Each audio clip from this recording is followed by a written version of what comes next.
Hi అండి అందరికీ.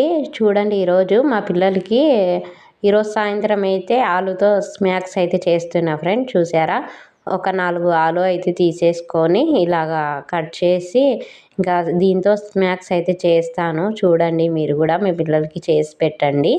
So చూసారా, ఇంకా ఆలు అయితే మనము ఇలా కట్ చేసుకోవాలి. కట్ చేసుకున్న తర్వాత ఇప్పుడు మనము ఒక గిన్నెలోకి అయితే తీసేసుకొని దీంట్లో వేసే ఐటెం అయితే చూపిస్తాను చూడండి. కబాబ్ పౌడరు, ఉప్పు, కారం అయితే వేసుకోవాలి. ఆ తర్వాత అల్లం వెల్లుల్లి పేస్ట్ అయితే వేసుకోవాలండి. వేసుకున్న తర్వాత బాగా కలపాలి. కలిపి ఒక అర్ధగంట సేపు అయితే నానబెట్టాలి. ఫ్రిడ్జ్లో అయితే పెట్టేయాలి. పెట్టిన తర్వాత మనం మళ్ళీ వేయించుకోవచ్చు అండి ఇది. సో ఇప్పుడైతే వేయించుతున్నాను చూడండి. చాలా టేస్టీగా ఉంటాయి. మా పిల్లలకి చాలా ఇష్టం అండి ఇవి. సో వారానికి ఒకసారికైనా చేసి పెడతాను. సో చాలా ఈజీగా అయితే చేసుకోవచ్చు.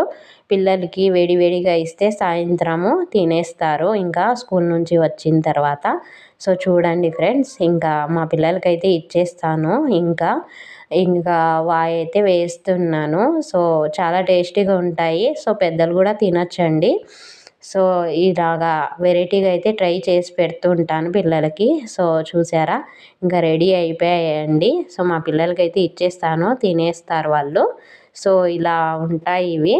సో చాలా క్రిస్పీగా అయితే రెడీ అయిపోయాయి ఇంకా.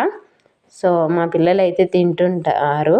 చూడండి, ఇంకా ఇలాగా స్నాక్స్ అయితే చేసి పెట్టాలి వీళ్ళకి.